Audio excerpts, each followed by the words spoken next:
What's up guys, Shane Starnes here with Droid Modder X. I'm already going into week 3 of using the Galaxy S8 as my primary device, and I'm already starting to hear reports of bugs and other issues with the Galaxy S8. Seeing these bug reports and issues was kind of surprising considering what happened with the Note 7. These are the top 5 major problems and bugs with the Galaxy S8. Let's go ahead and get started. The first problem with the Galaxy S8 is not actually Galaxy S8 specific. It is actually a problem with all phones that have Gorilla Glass 5. Every year, Gorilla Glass gets stronger when it comes to impact resistance, but with that added impact resistance, you see a loss of scratch resistance, and I'm only, like I said, going into my 3rd week with the Galaxy S8, and I already have several micro scratches and 2 deep scratches on my Galaxy S8 display. Now, there are a few things that we can do to protect the Gorilla Glass 5 on the front and back of our devices.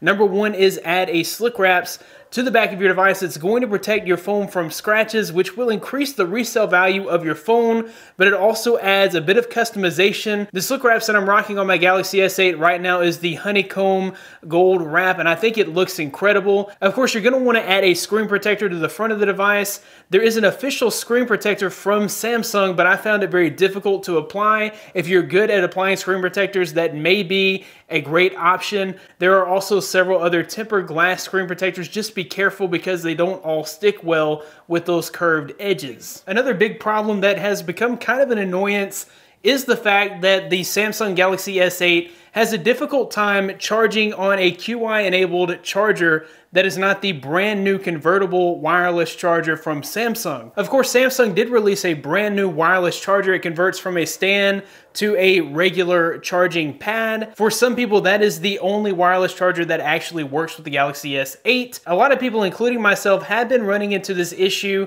using the Samsung official wireless charging stand from last year on the Galaxy S8, where the Galaxy S8 gives you an error message telling you that you're using an improper charger, or it's just going to pause the charge. Now, I've heard lots of people argue that you bought a new phone, which means you should also buy the new accessory, but the QI wireless charging standard has not changed, so you would think that the QI wireless charging standard would be what's built into the phone. Now, there again, not everybody has had this issue. It may be a software issue that can be updated, but I'm of the opinion that you should be able to use older accessories on a phone that has that same standard built into it. Now, another big problem that I've ran into on a daily basis is the fact that when you press the Bigsby button, Bigsby doesn't launch. In fact, nothing happens whatsoever. It's almost as if the Bigsby button is totally broken. The only way you can get Bigsby to launch when you press the Bigsby button is to hit the button extremely fast. So normally when I just reach over and press the button, I give it a normal push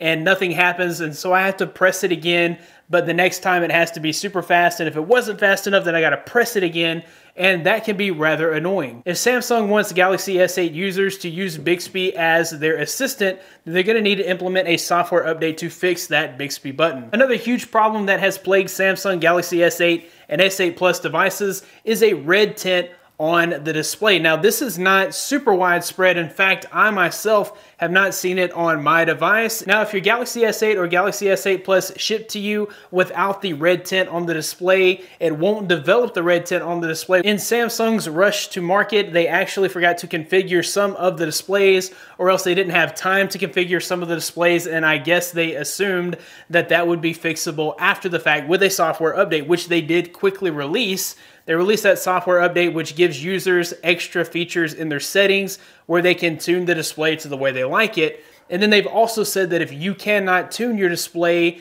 to a color that works for you, then you can just return your phone for a new phone. Another major problem that is plaguing Galaxy S8 and Galaxy S8 Plus units are random reboots. Several users are reporting that upon taking their Galaxy S8 out of the box, they were not able to get through a full day without seeing random reboots. Samsung's fix for the rebooting issue was to tell consumers to carry the phone back to their carrier for an exchange, but those phones that they got in exchange must have been a part of the same batch because those phones were also experiencing the same rebooting issue. Most of these problems on the list are actually software updatable fixes. The only real problem that can't be fixed by a software update is the Gorilla Glass 5, but you can find ways to protect your Gorilla Glass. Keep in mind, these problems are not widespread, and the Galaxy S8 may still be the very best phone released in 2017, and I don't think these problems are a reason not to buy the device. Anyways, guys, that about wraps it up for this video. If you like this video, be sure to give it a big thumbs up. Subscribe to this channel for more content like this in the future. You can find more of me at droidmodderx.com.